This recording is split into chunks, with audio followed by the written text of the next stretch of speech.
Today, I'm going to be reviewing everything I made this year, giving each item a 5-star rating using the following criteria: wearability, comfort, and fun versus effort or enjoyment making it. I made a lot of things in 2023. I sewed 4 jackets, 3 jumpsuits, 1 pair of shorts, 4 tops, and 2 pairs of trousers. Hi, I'm Rebecca. I'm a designer, pattern maker, crocheter, and podcast host, specializing in sustainable avant-garde fashion and colorful pieces. Let's jump into some of my favorite sewing projects of the year. I called this my suitcase top. It was a remake of a pattern that I had loved from earlier in the year, this one actually, but in a poly wool blend. It gets a 5 out of 5 stars for wearability. It's so cozy. I had to actively remind myself not to just reach for it every day. Also a 5 stars on the comfort scale. It has some decorative top stitching that sadly wasn't very noticeable due to the dark color of the fabric. So I ended up embellishing it with blanket stitches added by hand using a really fabulous cotton yarn in bright colors. Just added to the enjoyment of it.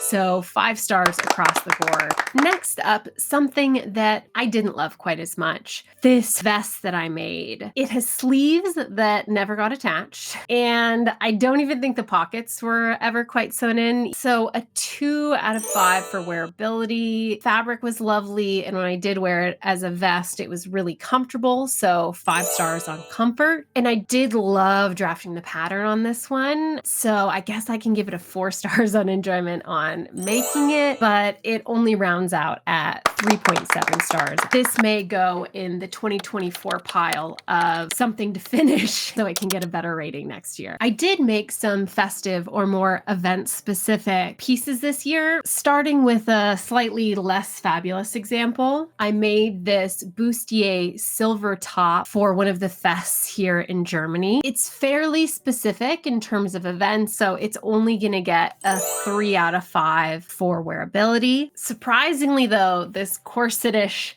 thing gets 5 stars on comfort because it's actually padded and fully lined, and 5 stars for enjoyment since I think I made it in like 2 days, but it turned out fairly well. So that gives us a total of 4 stars for this piece, which isn't too bad. Contrast that with this epic jumpsuit that I made for a Met Gala theme project. This isn't a run to the grocery store piece, so 3 stars for wearability, 5 stars for comfort though. I quilted the fabric myself.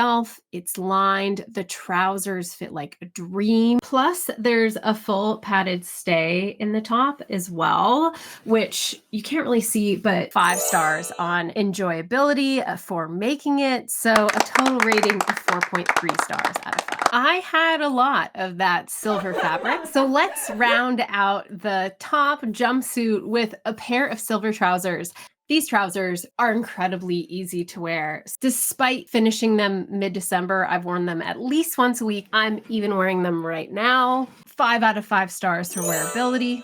Despite this tweed fabric having metallic fibers in it is phenomenally comfortable. So 5 out of 5 stars on comfort and 5 stars on enjoyability, giving a perfect 5-star rating. I made a lot of pieces to fill wardrobe gaps this year, which actually I think is a great approach. This t-shirt is an oversized shape and made out of leftover fabric from reupholstering my couch. 5 stars for wearability. It's just such an easy piece and really straddles that line between being more casual and dressed up while extremely comfortable. 5 out of 5 stars again on comfort. I made this at the beginning of the year and was in a bit of a rush, so I sewed the collar on backwards, which was very unpleasant to unpick and then have to re-sew back on. Only a 4 for making enjoyment, which rounds it out at a 4.7 stars. Another slight sewing struggle was this tweed jumpsuit. It gets only 4 stars for wearability. It had needed a waistband, and I only added that in recently. Comfort gets 5 5 stars. The thick tweed fabric is an absolute dream to wear. Only 3 stars on enjoyment for making this pattern. This jumpsuit was the last pattern that I made that I didn't draft myself. It was just much more worth my time to just make exactly what I want. So ultimately, it only gets a 4 out of 5 star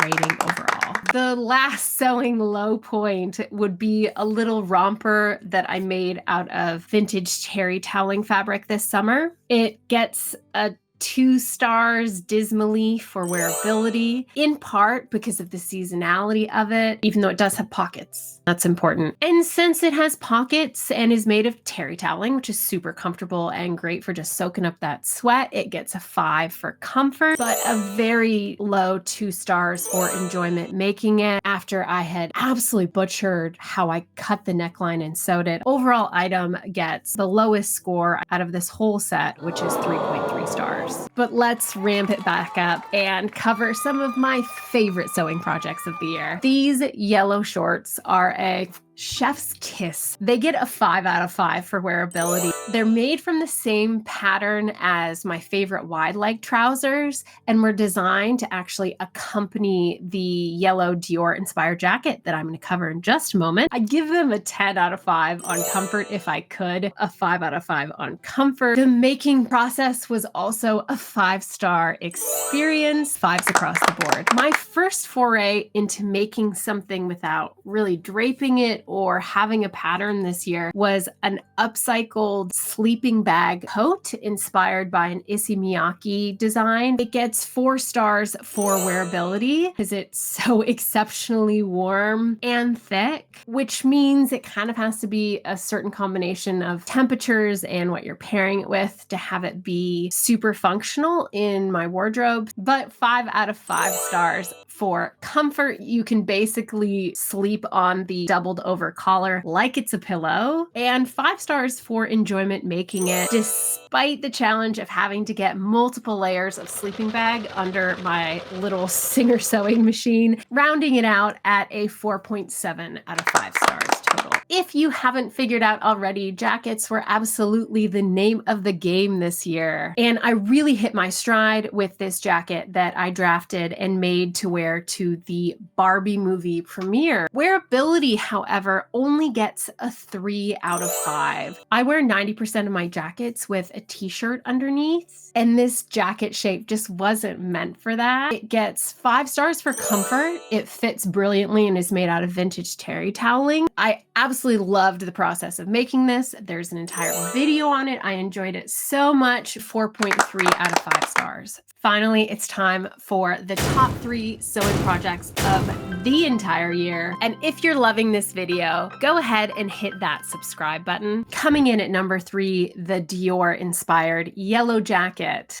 A somewhat surprising 5 stars for wearability. It's really easy to just toss on over a t-shirt, wear with a pair of jeans, and it really makes a statement and feels amazing.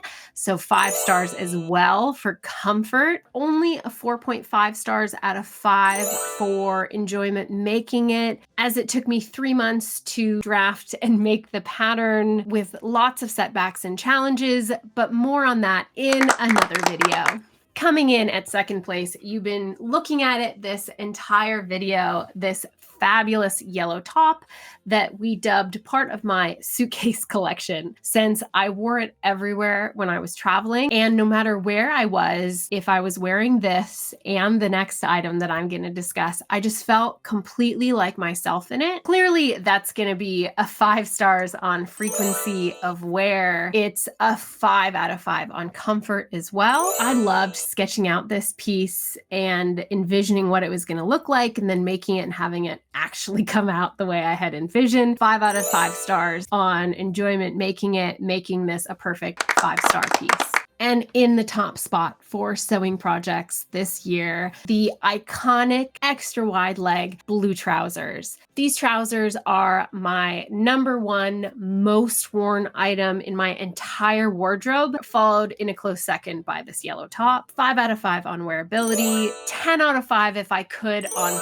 comfort. The trousers just fit so well with the slightly spongy neoprene fabric. They not only fit like a dream, but they look look incredibly stylish on, and it was an absolute 5 out of 5 enjoyment making them, since I drafted the pattern and for the first time had the widest wide leg pants that I had been dreaming about in my wardrobe. Next year, I think it's actually gonna be hard to top how much I love these two final sewing projects. So again, a perfect, if I could give it a 6 stars out of 5, I would for these blue trousers. Which was your favorite make? Let me know in the comments below. And if you disagree with any of my ratings, I'd love to hear why. 2024 is going to be another year of exciting, sustainable fashion, creative avant-garde makes, and that will all be shared here on this channel. So make sure you are fully subscribed so that you don't miss a video. Thanks again for watching. I'm Rebecca in Europe, and I will see you next time.